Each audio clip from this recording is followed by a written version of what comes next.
Il pleut alors que j'enregistre cette vidéo et c'est vraiment l'ambiance parfaite pour explorer cet iceberg des posts Reddit les plus perturbants. Comme vous allez le découvrir tout au long de cet épisode de Surbex, on va plonger dans les profondeurs du site. Je me dois donc de faire un petit disclaimer avant de débuter avec notre première histoire. Si certains sujets difficiles peuvent vous trigger, cette vidéo n'est sans doute pas faite pour vous. Certains des récits qu'on va voir sont clairement perturbants et vous risquez de ne pas en ressortir indemne. Voilà, l'avertissement est posé. Si vous êtes toujours là, prenez un petit truc à grailler, servez-vous la boisson de votre choix et éteignez les lumières, car on s'en va plonger dans un endroit très sombre.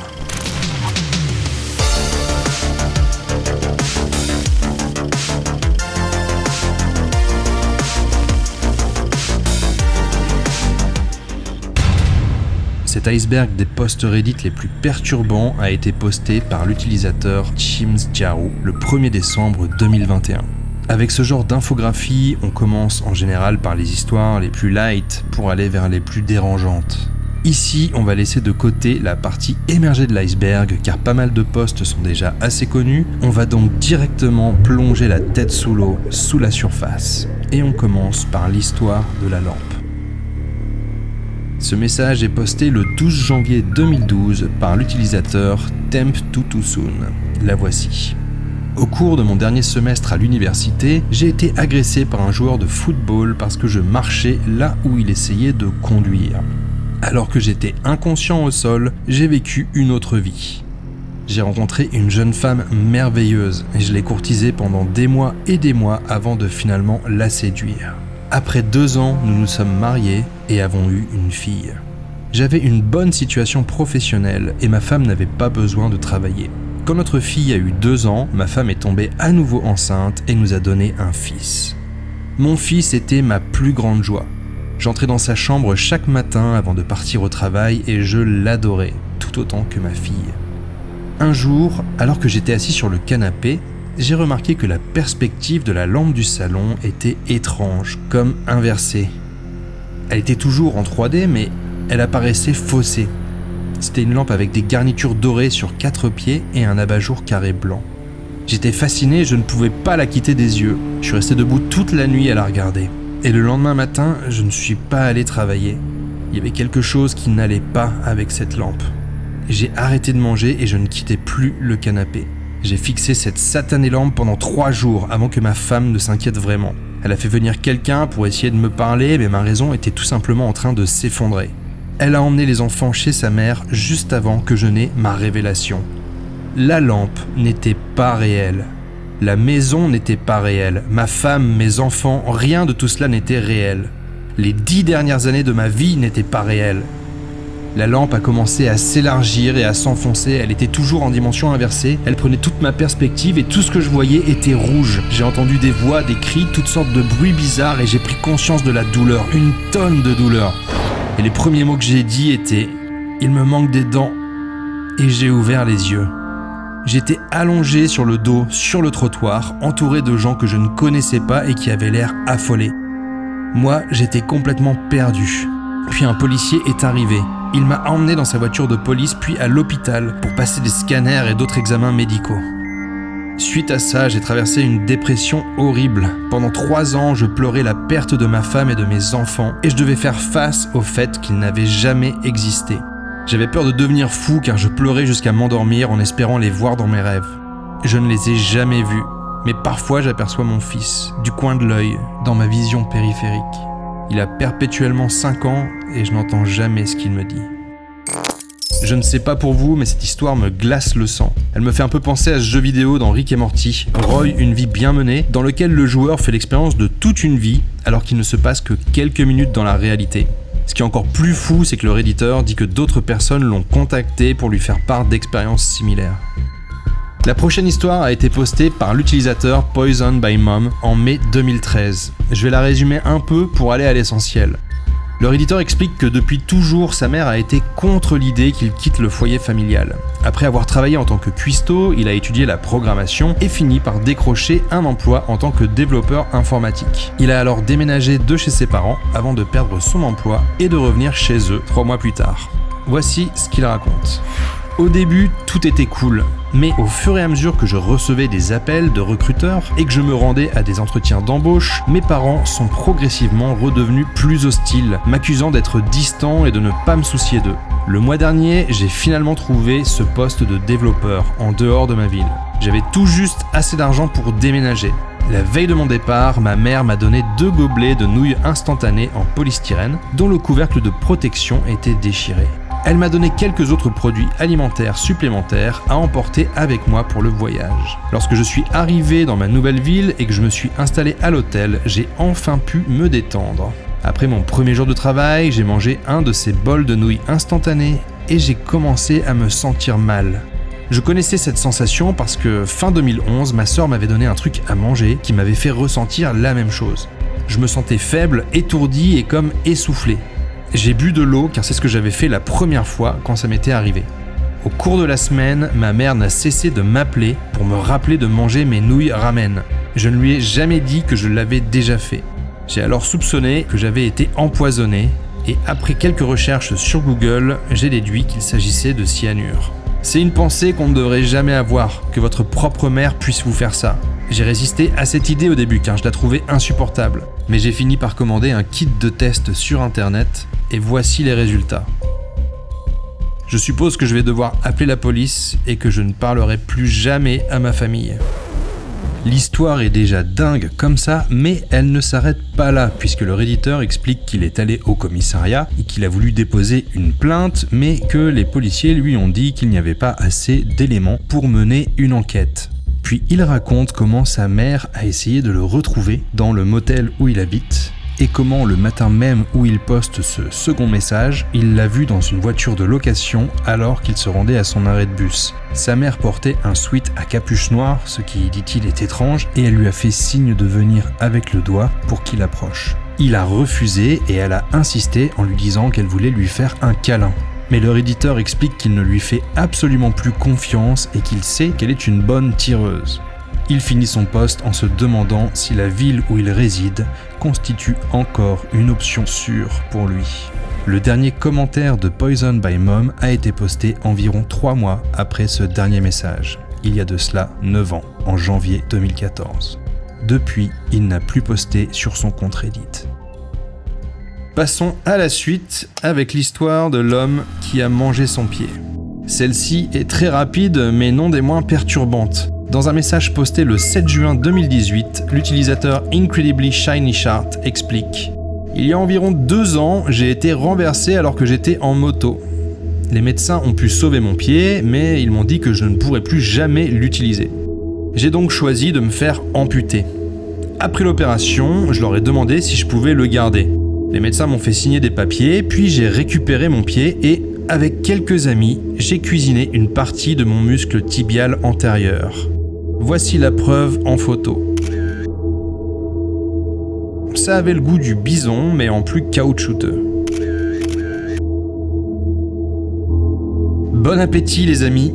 Ça me rappelle une nouvelle de Stephen King où un trafiquant de drogue se crache avec son avion plein de coke sur une petite île déserte et où il finit par se manger lui-même. Sinon, fun fact, mais ce que ce type a fait n'est a priori pas illégal. C'est ce qu'on appelle de l'autophagie, le fait de se manger soi-même. En revanche, tous ses invités sont désormais des cannibales. Une histoire très rapide là aussi, celle de l'utilisateur appelé Narato qui a posté le même suivant en avril 2013. On peut le traduire ainsi. Ma sœur avait un petit copain violent accro à la méthamphétamine. Je l'ai tué avec sa propre drogue pendant qu'il était inconscient et les autorités ont cru qu'il s'agissait d'une overdose. Ça fait penser à Breaking Bad, non ? Comme dans cet épisode où la copine de Jesse s'étouffe dans son vomi et que Walt ne fait rien pour la sauver. Ici, qu'il s'agisse d'une confession réelle ou non, l'utilisateur a très rapidement effacé son post puis a carrément supprimé son compte Reddit. Comme l'a commenté un autre redditeur, le plus drôle c'est que s'il se fait prendre, ils utiliseront ce même comme preuve. Alors, ces premiers posts vous ont-ils titillé ? Pour l'instant, on est encore juste en dessous de la surface, au premier niveau sous la mer. Il y en a 8 en tout, donc encore beaucoup de threads et de posts à découvrir. En passant, si la vidéo te plaît, abonne-toi pour être prévenu des prochaines, ça prend 1 seconde et ça m'aide énormément. Merci à toi et passons à la suite avec cette autre confession extrêmement dérangeante postée par l'utilisateur RedAsBlue101 le 2 mai 2017. Dans ce post, le redditeur, de son vrai nom Ager Hassan, explique qu'il vient de tuer sa petite amie et qu'il essaye d'assimiler pleinement ce qui s'est passé avant de se livrer à la police. Voici l'histoire résumée car le post en lui-même est très long. Ager raconte qu'il était en couple avec sa petite amie Melinda depuis 1 an et qu'ils avaient voyagé ensemble autour du monde et qu'ils prévoyaient de se marier. Puis, à la suite d'une dispute, ils s'étaient séparés pendant plusieurs semaines. Un soir, ils conviennent néanmoins de se voir et Ager vient à l'appartement où Melinda vit en colocation. Ils vont dans sa chambre où ils se rabibochent et décident de se remettre ensemble. En tout cas, c'est ce que le redditeur explique. C'est ensuite que les choses dérapent. Voici la version qu'Ager partage sur Reddit. Alors que je m'apprêtais à partir, elle m'a demandé si j'avais été avec d'autres filles pendant que nous étions en pause. J'ai répondu que oui et je lui en ai parlé. C'est là qu'elle a pété un plomb. Elle s'est mise à me gifler sans dire un mot en pleurant. Puis les gifles se sont transformées en coups. Je lui ai dit que j'étais désolé mais que si elle ne s'arrêtait pas, je lui rendrais l'appareil. Elle ne s'est pas arrêtée. Alors je l'ai poussée et elle est tombée contre l'évier. C'était la première fois que j'étais violent envers elle. Je lui ai dit que j'étais désolé. Et elle m'a répondu « Va-t'en, pars !» Je me suis encore plus excusé et je lui ai demandé si je pouvais avoir un câlin. Je m'approchais d'elle pour essayer de la serrer dans mes bras quand elle a attrapé un couteau près de l'évier. Au départ, je pensais qu'elle allait simplement me menacer avec, mais non, elle s'est jetée sur moi en visant mon visage. Je lui ai dit d'arrêter, mais elle a continué. J'ai essayé d'attraper son couteau et je me suis coupé aux mains. C'est là que j'ai perdu la tête. J'ai attrapé un couteau à mon tour et je l'ai frappé avec plusieurs fois, comme à l'aveugle. Quand j'ai arrêté, j'ai d'abord pensé qu'elle était simplement évanouie, puis j'ai vu tout le sang. J'ai commencé à paniquer et j'ai couru. Je n'étais pas sûr qu'elle était morte avant le lendemain. Un peu plus loin, il ajoute « Je lis les journaux et ils disent que mon acte était prémédité. Mais pourquoi je lui aurais acheté des fleurs ce soir-là si j'avais prévu de la tuer ? Je ne suis même pas rentré chez moi ce soir-là. J'ai toujours un passeport dans la voiture et j'ai décidé de m'éloigner quelques jours avant de me rendre ou de me tuer. Je n'avais pas l'intention de faire quoi que ce soit, c'était par peur et pour me protéger du choc. Je suis désolé pour tout le monde. Je ne voulais pas que quelque chose de mauvais arrive quand je suis allé là-bas. Repose en paix ma belle, j'espère que tu me pardonneras dans l'au-delà. Le redditeur partage ensuite des captures d'écran de ses derniers échanges avec la victime, ainsi que des photos de leur couple. Difficile de savoir si ce qu'il dit est vrai. Est-il allé là-bas avec l'intention de faire du mal à son ex-petite amie ? Ce sera à la justice de le déterminer, car son procès est prévu pour janvier 2023. Le siffleur. Le 19 décembre 2015, en réponse à un thread demandant l'événement le plus creepy vécu par les redditeurs, l'utilisateur BingBong1234 répond ceci. Quand j'avais environ 8 ans, je promenais mon chien dans le quartier avec ma mère. Il était environ 23h. Nous vivions à côté d'une zone de marécage à la limite de notre quartier. C'était très silencieux et légèrement venteux. En provenance du marais, nous avons entendu quelqu'un siffler dans notre direction. Le sifflement ressemblait à celui d'un oiseau, mais il se décomposait en 2 parties et chacun d'entre eux était suffisamment différent pour qu'on se rende bien compte que c'était produit par un humain. Il était d'abord aigu, puis plus grave. Ma mère a eu soudain l'air effrayée. Elle m'a pris la main et m'a dit que nous devions rentrer rapidement. Je n'ai pas compris parce que j'étais trop jeune à l'époque, mais voir ma mère paniquer m'a fait paniquer aussi. 2 ans plus tard, je sortais à nouveau mon chien, tard le soir. Alors que je finissais la promenade, j'ai entendu à nouveau le sifflement, avec exactement les mêmes hauteurs, les mêmes tons. Dès que je l'ai entendu, un frisson m'a parcouru l'échine. Je me suis rappelé la vision de ma mère terrifiée. J'ai couru à l'intérieur aussi vite que possible. Puis les années ont passé et j'ai fini par oublier tout cela. Jusqu'à cet été. Le 4 juillet, pour la fête nationale, je suis allé avec ma petite amie Sarah assister au feu d'artifice sur la rive du fleuve Missouri. Alors que la nuit tombait, le feu d'artifice a commencé et nous nous sommes assis au bord de la rivière pour mieux le voir. Soudain, nous avons entendu le bruit d'une pagaie plongeant dans l'eau et nous avons vu un canoë avec une silhouette à environ 20 mètres du rivage. Sarah a décidé d'aller chercher d'autres bières dans la voiture à ce moment-là, me laissant seul sur le rivage. C'est là que j'ai entendu le sifflement.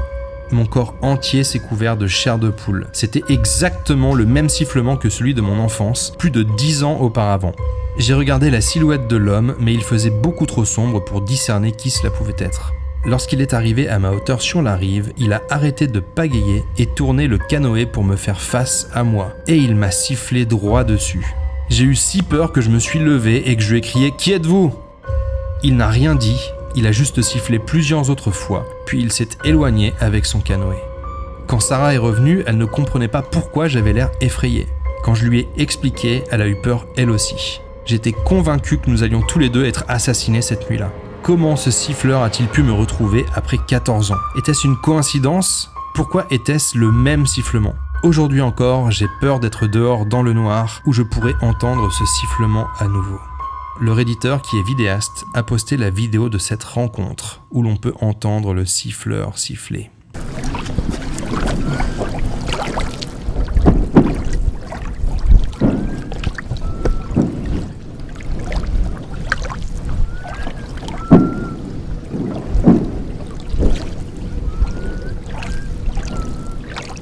Encore plus flippant, un commentateur a expliqué que dans son pays, au Venezuela, il existe une légende très similaire à ce que le Redditeur a vécu. Celle d'un siffleur surnommé El Silbón, une sorte d'âme damnée qui préviendrait les gens de leur propre mort. Unlikely Heroin User. La dernière histoire avant de quitter ce niveau de l'iceberg et de s'enfoncer plus profond est celle d'une véritable descente aux enfers. L'histoire est très longue, mais pour bien saisir son ampleur, il suffit de regarder les titres des messages postés par l'utilisateur du nom de Spontaneous H. Son premier post date du 14 septembre 2009 et s'intitule « J'ai fumé de l'héroïne hier, je ne suis pas un drogué et je n'ai jamais rien essayé mis à part la bœuf quand j'étais ado. Posez-moi toutes vos questions. » Comme vous pouvez vous en douter, les Redditeurs l'ont mis en garde de ne surtout pas réessayer. Mais 15 jours plus tard, Spontaneous H poste un nouveau message. Il y a 2 semaines, j'ai essayé l'héroïne pour voir et fait un « Posez-moi toutes vos questions ». J'en consomme depuis et aujourd'hui je me suis fait ma première piqûre. Posez-moi toutes vos questions. Le message suivant est posté 1 an plus tard, en octobre 2010, et son titre a de quoi glacer le sang. Je suis interné dans un hôpital psychiatrique. Aussi, la semaine dernière, j'étais cliniquement mort. Posez-moi toutes vos questions. Et en résumé, le Redditeur a tout perdu avec son addiction, son job, ses économies et presque la vie. Le lendemain, il poste un nouveau message au titre encore plus explicite. Je suis un héroïnomane accro à plusieurs substances dont les opioïdes avec un trouble bipolaire et qui part demain en cure de désintoxication car je n'ai pas écouté les conseils que me donnait Reddit. J'ai fait une overdose il y a 1 semaine et aujourd'hui je suis interné dans un hôpital psychiatrique. Posez-moi toutes vos questions. Pour finir sur une note positive, les 2 derniers posts du Redditeur, dont le dernier date de septembre 2021, sont là pour dire que depuis 12 ans, il est clean et ne consomme plus aucun stupéfiant. Ce qui est sûr, c'est que c'est une véritable histoire d'horreur et un avertissement à tous ceux qui seraient tentés d'essayer ce genre de substance. Et on pénètre maintenant un niveau plus bas, 2 niveaux sous la mer, avec des histoires encore plus glauques que celles vues précédemment. On commence avec un récit étrange d'un utilisateur qui décrit l'ouverture d'une série de magasins identiques dans une petite rue de sa ville tranquille. Le 29 juillet 2019, l'utilisateur Iceman Throwaway 123 rapporte qu'il a vu s'ouvrir 12 magasins d'alimentation en l'espace d'1 mois. Tous vendent les mêmes produits, présentent la même organisation de leurs rayons et ont jusqu'aux mêmes enseignes avec simplement des petites variations dans le nom de chacune d'entre elles. Il précise: la plupart des produits qu'on y trouve sont des produits alimentaires périmés. J'ai acheté du pain dans l'un d'entre eux sans vérifier parce que j'étais pressé et il s'est avéré qu'il était périmé depuis 2 mois. En revenant pour leur montrer, j'ai découvert que l'étagère entière était composée d'aliments périmés. Ce qui était encore plus écœurant, c'était la glacière à produits laitiers qui contenait des produits laitiers périmés. Je suis confus, j'ai l'impression d'être dans un épisode de la 4e dimension. Qu'est-ce qui peut bien se passer ici ? Plusieurs Redditeurs lui ont apporté leurs explications. D'après eux, ces magasins pourraient servir à blanchir de l'argent ou être impliqués dans une fraude au timbre alimentaire. Lorsqu'ils ont demandé au Redditeur où se trouvaient ces magasins, lui a préféré ne pas le dire. Puis, à un autre endroit, dans un commentaire, il a expliqué vouloir prendre des photos pour les partager. Cette histoire n'est pas la plus flippante en soi. En revanche, ce qui est vraiment perturbant, c'est que peu de temps après avoir dit qu'il prendrait des photos, l'utilisateur a totalement arrêté de répondre aux questions et n'a plus jamais posté sur Reddit. Et ce, alors qu'auparavant il postait régulièrement dans des forums dédiés aux cartes graphiques. Bien entendu, il n'en fallait pas plus pour alimenter les rumeurs sur ce qui a bien pu lui arriver. Si son histoire est bien vraie, peut-être a-t-il irrité l'organisation qui se trouvait derrière cette douzaine de façades et qu'elle a décidé de le faire taire. Last Night Recording. Dans cette histoire postée le 2 janvier 2014, l'utilisatrice RedOnesBlue80 décrit une expérience particulièrement flippante. J'utilise une application appelée Sleep as Android pour améliorer mon sommeil. Elle permet notamment d'enregistrer les bruits nocturnes, type ronflement, toux, etc.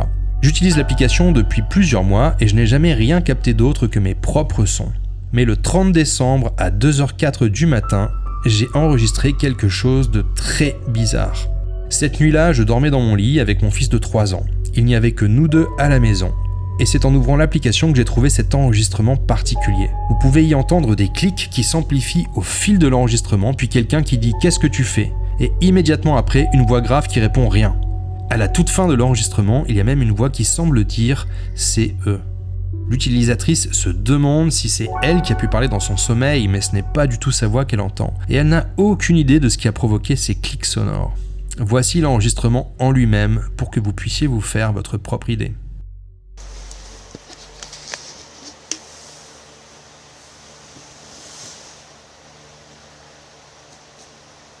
What are you doing? Okay.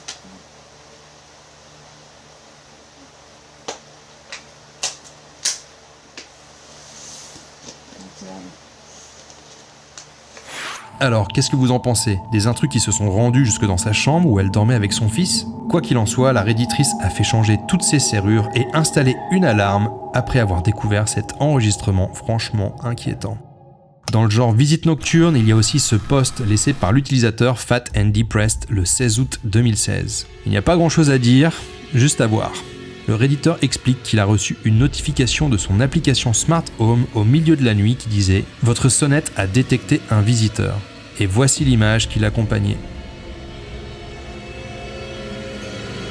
Imaginez ça, en pleine nuit, vous êtes réveillé par votre téléphone pour voir ce visage super zarbi, en sachant que la personne se trouve juste devant votre porte à ce moment-là. Perso, je pense que j'arriverai pas à me rendormir de sitôt. L'histoire suivante est postée le 29 janvier 2017 par l'utilisateur Throwaway181718. Et pour le coup, elle est vraiment bizarre. L'utilisateur explique que lorsqu'il était à l'université, il souffrait de dépression sévère. Donc il prenait des médicaments, il assistait à des thérapies de groupe où il a rencontré quelqu'un qui s'appelait Bob. Et Bob, c'était quelqu'un de très énergique, de très sympathique et de très compréhensif. Lui et les autres adolescents qui assistaient à ce groupe lui parlaient régulièrement. Et un jour, Bob leur a dit qu'il y avait un groupe thérapeutique qui était organisé pendant les vacances, comme un camp de vacances, où ils faisaient des activités cool, comme du rafting, de l'escalade, etc. Il explique en plus que c'est complètement gratuit puisque c'est l'université qui va payer pour eux. Le redditeur lui dit que oui, il est intéressé et qu'il voudrait participer à ce camp pendant les vacances. Du coup, Bob prend son contact, donc il marque son adresse email, son numéro de téléphone, son adresse postale, et il lui dit qu'il va le recontacter. Lorsqu'il rentre chez lui, le redditeur explique à ses parents qu'il a l'opportunité d'aller dans ce camp de vacances gratuitement, mais ses parents ne sont pas très convaincus. Et pendant qu'ils discutent, ils entendent quelqu'un qui tape à la porte. Son père va ouvrir et il découvre que c'est Bob. Du coup, ils se mettent à parler et Bob explique à ses parents que ce camp est très positif pour la santé mentale du redditeur et au final, il les convainc de le laisser s'inscrire. Ils remplissent et signent différents papiers et le jour du départ arrive enfin. Voici ce qu'il se passe ensuite, tel que le rapporte le redditeur. Bob nous a expliqué que le premier jour, nous ferions du trekking et construirions un radeau afin de favoriser le travail d'équipe avec les autres participants. Nous avons roulé vers le nord jusqu'à un immense camping qui était entouré de murs. En descendant du bus, on a tous passé un examen médical qui était très minutieux.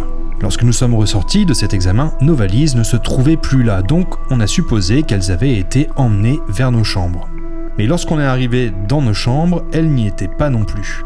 J'ai demandé à Bob et il m'a dit que les valises n'étaient pas autorisées et que nous n'avions pas le droit à nos téléphones non plus. Il a demandé à ce que nous lui remettions nos téléphones et moi et quelques autres garçons de la chambre avons refusé. Mais il a répondu que c'était prévu dans le contrat que nous avions signé. À contre-cœur, on lui a donc remis toutes nos possessions et il nous a remis un survêtement moche à porter, soi-disant pour éviter que nous salissions nos beaux vêtements.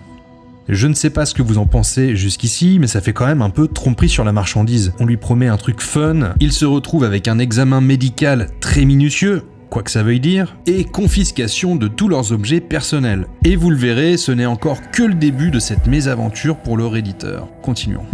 Nous avons fait quelques activités et elles étaient fun. Mais ensuite, nous sommes tous allés dîner.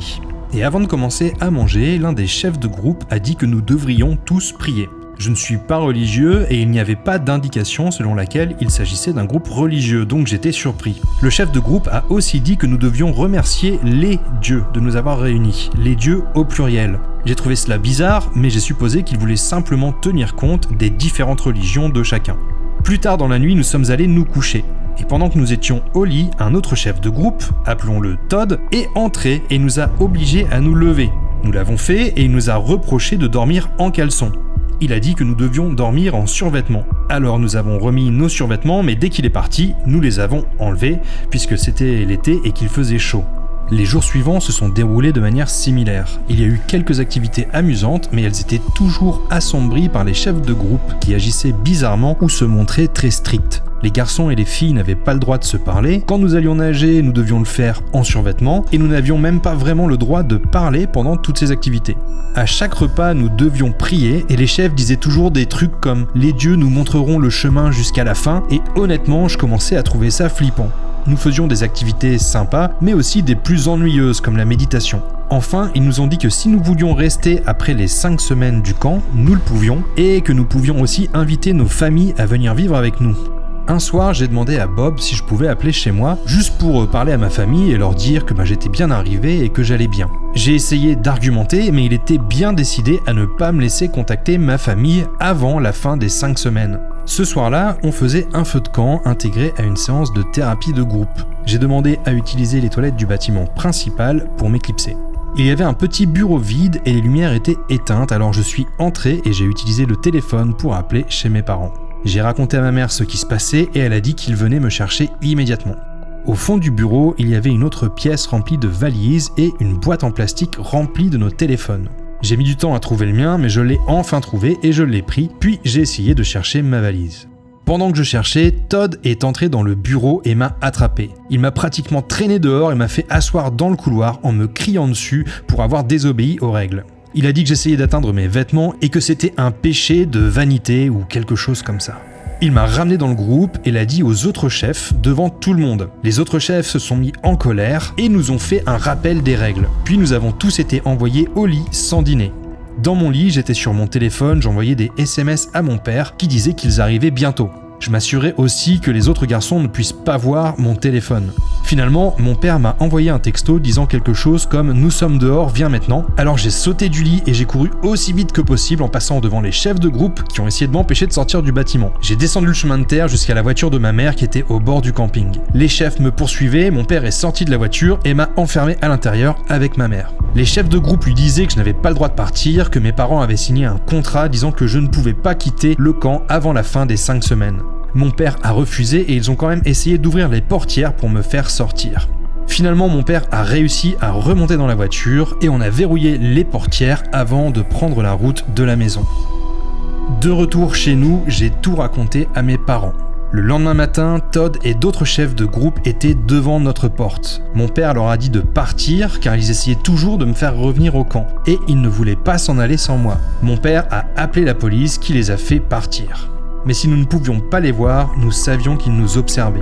Je n'ai pratiquement pas quitté la maison pendant le reste de l'été et je regardais constamment par la fenêtre. Quand l'université a repris, j'ai quitté la maison tout seul pour la première fois pour prendre le bus. Et alors que je marchais sur le bord de la route, j'ai entendu Todd et les autres m'appeler. J'ai essayé de courir mais ils étaient une dizaine et ils m'ont encerclé littéralement dans la rue. Quelques personnes ont entendu l'agitation depuis leur maison et j'ai crié pour qu'elles appellent la police. Quelques hommes sont sortis et une bagarre a éclaté. J'ai réussi à courir jusqu'à ma maison à ce moment-là et à m'y enfermer. Les chefs de groupe ont ensuite été arrêtés, mais la semaine suivante, un nouveau groupe est apparu dans mon quartier. À cause de tout cela, nous avons fini par déménager. J'ai arrêté d'aller à l'université et nous avons dû commencer une toute nouvelle vie. Nous ne vivons pas dans un programme de protection des témoins, mais nous utilisons néanmoins de fausses identités pour les empêcher de nous retrouver.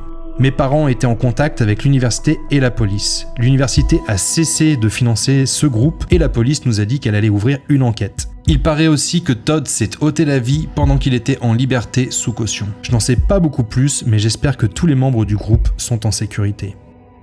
Voilà pour le post originel, mais l'histoire ne s'arrête pas là. Ce qui est étrange, c'est qu'à plusieurs reprises, le redditeur s'est inquiété des potentielles conséquences de son post. Il dit par exemple qu'il n'avait pas l'intention d'exposer ce groupe et qu'il ne s'attendait pas à une réaction aussi massive de la part de Reddit. Il le dit très clairement, il souhaite rester anonyme et ne pas donner trop d'informations. Il poste aussi une question sur Reddit pour demander comment effacer un message. Et c'est effectivement ce qui va se produire avec son message originel, l'utilisateur va finir par l'effacer. Maintenant, la cerise sur le gâteau, c'est ce commentaire en réponse au tout premier message posté par ce redditeur. Je vous le lis. Ce n'est pas vrai. Je faisais partie d'un groupe de thérapie spécialisé dans l'aide aux adolescents ayant des problèmes de santé mentale. Ce n'était pas une secte. Depuis, j'ai décidé de réintégrer le groupe. Je ne répondrai plus à aucune question sur ce sujet. Après ça, le redditeur n'a plus donné aucune nouvelle. L'impression que ça donne, c'est évidemment que ce message a été écrit par quelqu'un d'autre que le redditeur et par quelqu'un qui tient à défendre la secte. Donc on peut s'imaginer que la secte a retrouvé le redditeur en question, a réussi à prendre le contrôle de son compte Reddit et a posté ce dernier message en son nom. L'histoire suivante est celle de l'utilisateur Flip and Flop. Dans un message posté le 18 avril 2017, ce redditeur affirme qu'il a réussi à mettre la main sur du datura et il demande combien il devrait en prendre. Voici son message. J'ai enfin réussi à trouver du datura, je suis libre demain et j'ai la maison pour moi tout seul. Donc je suis vraiment excité de voir les effets de cette plante intéressante. J'ai environ 60 graines, quelques fleurs séchées et des feuilles. Combien devrais-je en prendre pour un premier trip ? J'ai pensé à écraser des graines et à me faire un thé avec, à boire le thé et à fumer quelques feuilles pendant que le thé commence à faire son effet. Est-ce que 15 graines serait assez ? Les sources que j'ai trouvées sur internet disent qu'une dose normale est d'environ 10 à 20 graines, mais j'en ai vu d'autres aussi qui parlaient de 30 graines ou plus. Merci les gars. La réponse qui obtient le plus de hauts votes, qui est l'équivalent des likes sur Reddit, dit ceci. Exactement 0.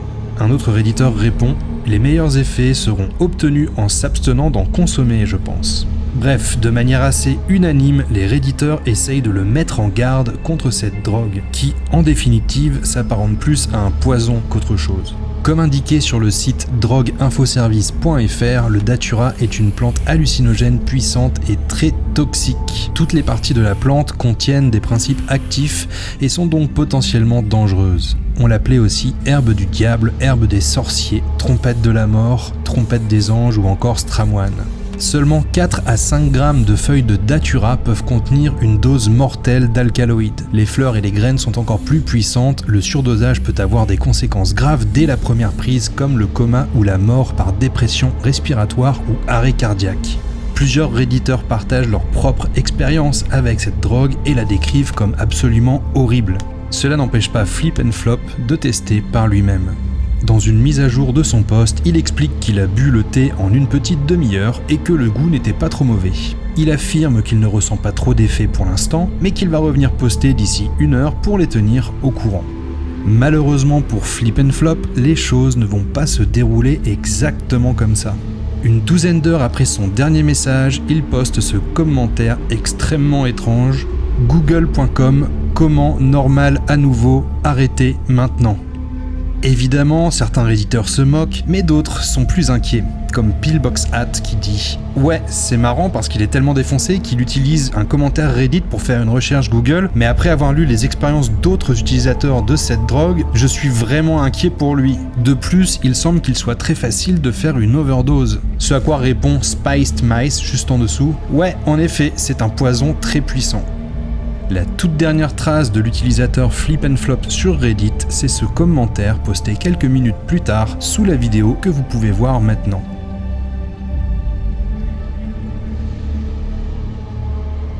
Flip and Flop y réagit en disant « S'il vous plaît, ces gros chiens se battent, pas ok ». Suite à cela, le redditeur n'a plus donné aucune nouvelle. Encore une fois, on ne pourra jamais savoir s'il s'agit d'un troll ou de quelqu'un qui invente une histoire, éventuellement pour mettre en garde contre cette drogue très violente qu'est le datura, ou si le redditeur s'est réellement intoxiqué avec. Dans ce cas, on peut seulement souhaiter qu'il s'en soit bien sorti. Quoi qu'il en soit, et depuis des années maintenant, le sort de Flip and Flop reste un des mystères de Reddit. Un peu comme celui de cet autre redditeur dont nous allons maintenant parler. Il s'agit de l'utilisateur AFH43 qui s'est inscrit sur Reddit en 2015 et qui, au cours de l'année 2017, s'est mis à poster des messages de plus en plus alarmants et désespérés. Il est devenu complètement obsédé par l'idée d'immortalité quantique. Pour le dire en 2 mots, cet utilisateur était effrayé par l'idée qu'il puisse être immortel et ne jamais mourir. Avant de voir les posts de plus en plus inquiétants qu'il a créés sur Reddit pour exprimer cette peur, on peut mentionner une réponse qui aurait pu lui être apportée. L'immortalité quantique, même en tant qu'expérience de pensée, ne signifie pas qu'on va rester vivant jusqu'à la fin des temps quand l'univers sera mort, etc. Cette expérience de pensée dit simplement que la conscience survit jusqu'à l'âge le plus avancé qu'il soit physiquement possible d'atteindre. Du moins, c'est comme ça que je la comprends et que beaucoup de gens la comprennent aussi. Mais ce n'était pas le cas pour l'utilisateur AFH43. Quand on regarde l'historique de ses posts, on voit ceci. À l'origine de son compte, il a posté des messages dans des subreddits somme toute normaux qui parlent de vêtements, d'informatique, de jeux vidéo, d'anthropologie ou encore de philosophie. Et puis, le 3 février 2017, il pose cette question dans le subreddit Ask Science. La théorie de l'immortalité quantique m'a plongé dans un état de pure anxiété et de terreur au cours de la semaine dernière. Est-elle vraie ? A-t-elle été débunkée ? Je n'en peux plus. Il crée des posts quasi identiques dans 3 autres subreddits consacrés à la physique, à la science et à la philosophie. Le lendemain, il poste à nouveau dans le subreddit Ask Philosophie en disant « J'ai peur de l'immortalité quantique, s'il vous plaît, aidez-moi. Pourquoi vous n'y croyez pas ?» 15 minutes plus tard, sur Ask Science, il demande « Je suis effrayé par la possibilité de l'immortalité quantique. Est-ce une théorie crédible ?» 1 heure plus tard, encore une fois sur un subreddit dédié à la science, il poste ceci. La possibilité de l'immortalité quantique rend ma vie insupportable. Est-ce une théorie crédible ? Elle me paraît tout à fait logique et je n'arrive pas à croire que je suis le seul à en perdre la tête. Quelques heures plus tard, dans le subreddit Advice, ce qui veut dire conseil, il écrit « Crise existentielle. Ça ne s'arrête pas, j'ai besoin d'aide. Je n'en peux plus. » La spirale infernale continue le lendemain, où il poste à nouveau dans plusieurs subreddits. L'immortalité quantique est-elle réelle ? Je suis en train d'en perdre la raison. L'immortalité quantique, est-ce des conneries ? En tant que non-scientifique, je la trouve tout à fait logique et elle me déprime incroyablement. Est-ce que l'existence des multivers signifie que l'on ne mourra jamais ? Le lendemain, le 6 février 2017, il poste dans Ask Philosophie « Si l'univers est infini, y a-t-il une chance que dans un des multivers je ne meure jamais ? L'immortalité quantique me fait perdre la tête. » Et enfin, on arrive au post du 7 février 2017 qui conclut cette histoire de manière terrifiante. Immortalité quantique, je vais bientôt me tuer. C'est trop, je n'en peux plus. Comme vous vous en doutez, ceci constitue le dernier post de AFH43 sur Reddit. L'histoire qui va suivre a été postée par l'utilisateur PebbleTiff en mai 2016. Et tenez-vous bien, car elle m'a littéralement filé des frissons en la lisant. La voici. Ce que je vais vous raconter m'a longtemps hanté. J'avais 19 ou 20 ans à l'époque et je vivais à Savannah, où je faisais de l'intérim en tant que manœuvre sur des chantiers. C'était un boulot pourri et ce matin-là, j'ai décidé de ne pas me rendre à l'agence. Il trouverait bien quelqu'un d'autre. À la place, j'ai appelé ma petite amie et elle m'a rejoint à la plage. J'avais déjà commencé à boire. Et il y avait un petit bar en face de la plage où on a décidé d'aller prendre un verre. C'est là que l'histoire devient intéressante. Peu après avoir commandé ma boisson, j'ai eu une sensation vraiment bizarre. Je suis devenu comme hyper conscient de mon environnement. La porte du bar s'est ouverte et j'ai vu ce type entrer dans ma vision périphérique. Il y avait un tabouret de libre entre moi et ma copine. Le bar était vide à 9h du matin et il aurait pu s'asseoir n'importe où. Mais ce type a choisi de s'asseoir au comptoir, juste entre elle et moi. Ensuite, il a commencé à faire ce truc avec ses doigts. Il les utilisait comme 2 petites jambes sur la surface du comptoir et s'amusait à patiner avec. Je l'ai remarqué parce que quand j'étais à l'école, je faisais ça tout le temps. Je faisais semblant d'avoir des patins à roulettes sur mes doigts et de patiner autour de mon bureau. Le voir faire ça m'a en quelque sorte hypnotisé. C'est alors qu'il m'a regardé et m'a dit, avec un accent nordique ou germanique, « J'ai remarqué que tu es un homme qui fait attention aux détails. Moi aussi, je fais attention aux détails. » Avant de continuer, je dois vous décrire ce type. Il avait des cheveux courts et hérissés, décolorés aux pointes, un peu comme dans les années 90. Il portait des vêtements vraiment chers, comme une belle veste en cuir Prada, un beau jean de marque et de belles bottes. L'autre chose qui m'a frappé, c'était ses yeux. Ils étaient d'un gris perçant. Ça m'a rappelé les yeux d'un husky, mais ses pupilles étaient extrêmement petites, ce qui rendait son regard terrifiant.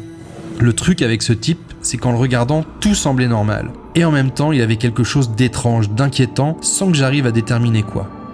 Il a alors commencé à parler de notre relation, à ma petite amie et moi, mais de façon vraiment étrange. Il lui a dit qu'elle était très belle et que je devrais faire plus attention à elle. Peu de temps après qu'il ait commencé à parler comme ça, j'ai eu un drôle de sentiment. Comme si je savais que ce type n'était pas humain. J'ai regardé ma copine et je lui ai dit « Tu dois partir ». Elle m'a regardé comme si elle savait elle aussi et sans un mot de protestation, elle s'est levée tranquillement. Plus tard, j'ai appris qu'elle était partie à côté pour prendre un café. C'est alors que le type m'a dit avec une confiance absolue « Tu devais aller pêcher aujourd'hui ». Il m'a montré la plage de l'autre côté de la rue. « Si tu l'avais fait, je t'aurais noyé dans l'océan ». Et après avoir dit ça, je ne déconne pas, il a sifflé comme un serpent. Encore une fois, pour une raison que je ne m'explique pas, un calme accablant m'a envahi. J'ai juste demandé « Qui êtes-vous » Il m'a répondu avec un langage guttural comme « Akbak », mais c'était vraiment long. Ça ressemblait à de l'arabe ou de l'hébreu ou quelque chose comme ça. J'ai juste demandé, toujours avec le même calme, « Dites-le d'une manière que je puisse comprendre ». Il a répondu « Appelle-moi Jimmy C. J'ai sauté du pont de San Francisco il y a des années et depuis on t'a observé. » À partir de ce moment-là, il n'a plus dit « moi » ou « je », mais toujours « nous » quand il parlait de lui-même. La conversation est devenue encore plus étrange. Il disait des trucs comme « nous te voyons prendre un bain, nous aimerions pouvoir nous aussi sentir la chaleur de l'eau et le confort de la vapeur. » Il n'arrêtait pas de m'offrir des boissons aussi, surtout du whisky, et il fumait des cigarettes Marlboro Ultra Light. Après je ne sais pas combien de temps, je lui ai dit que j'allais partir. Je suis allé chercher ma copine et on a commencé à rouler vers la maison sans dire un mot. Puis je lui ai demandé « Tu sais qui c'était ?» Et elle a répondu « C'était un démon. » Pourtant, cette fille avait des parents scientifiques, elle était très analytique, complètement non religieuse, et c'est la première chose qu'elle a dit. Maintenant, je vais vous dire ce qui m'a foutu en l'air pendant des années. Je ne l'ai pas raconté avant, mais c'est l'aspect le plus important de cette histoire. La dernière chose que ce Jimmy C m'a dit avant que je parte du bar, c'est ça. Regarde ma voiture. J'ai regardé dehors et j'ai vu une de ces nouvelles coccinelles Volkswagen. Elle était blanche. Que dit la plaque d'immatriculation ? J'ai regardé la plaque et il était marqué littéralement « Féroce ». Il m'a regardé dans les yeux et a dit « La prochaine fois que tu me verras, je conduirai une Mercedes noire et la plaque d'immatriculation dira « Utopia ». C'est stupide, non ? Cette nuit-là, j'étais encore calme, je ne sais pas pourquoi. Mais ma copine a commencé à faire des cauchemars terribles où la tête de ce type l'a fixée. Des semaines ont passé et c'est là que la rencontre a commencé à m'affecter moi aussi. Je suis devenu paranoïaque à propos de cette satanée Mercedes noire. Chaque fois que je voyais une voiture noire, je vérifiais si c'était une Mercedes. Si c'était le cas, je regardais immédiatement la plaque d'immatriculation. J'ai commencé à le faire aussi quand je regardais la télé ou des films. Je ne pouvais pas m'arrêter. Le éditeur explique ensuite que sa petite amie de l'époque tenait un journal. Et vu qu'à force il se demandait s'il n'avait pas imaginé toute cette scène, il lui a demandé de lui envoyer l'extrait de son journal à cette date. Ce qu'elle a fait et ce qui a confirmé tous ses souvenirs. Bien sûr, on peut douter que cette histoire soit réelle. Personnellement, je ne le pense pas, mais ça ne l'empêche pas d'être particulièrement dérangeante. Et c'est sur cette dernière histoire que nous quittons ce niveau de l'iceberg. Étant donné qu'il y a encore de nombreux niveaux à explorer, j'ai envie de le faire dans une prochaine vidéo. Donc si je vois que cet épisode vous plaît, évidemment, je ferai la suite. Comme tu t'en doutes, c'est le genre de vidéo qui demande beaucoup de temps à préparer et à monter. Donc si tu veux me soutenir, laisse un pouce bleu, partage-la et surtout abonne-toi en activant la cloche, comme ça tu seras prévenu dès qu'une prochaine vidéo sort et dès que la partie 2 de cet iceberg sera disponible. En attendant, si tu es arrivé jusqu'ici, laisse-moi un petit commentaire pour me dire quelle est l'histoire qui t'a le plus marqué parmi celles qu'on vient de voir. Je suis curieux de savoir de laquelle il s'agit.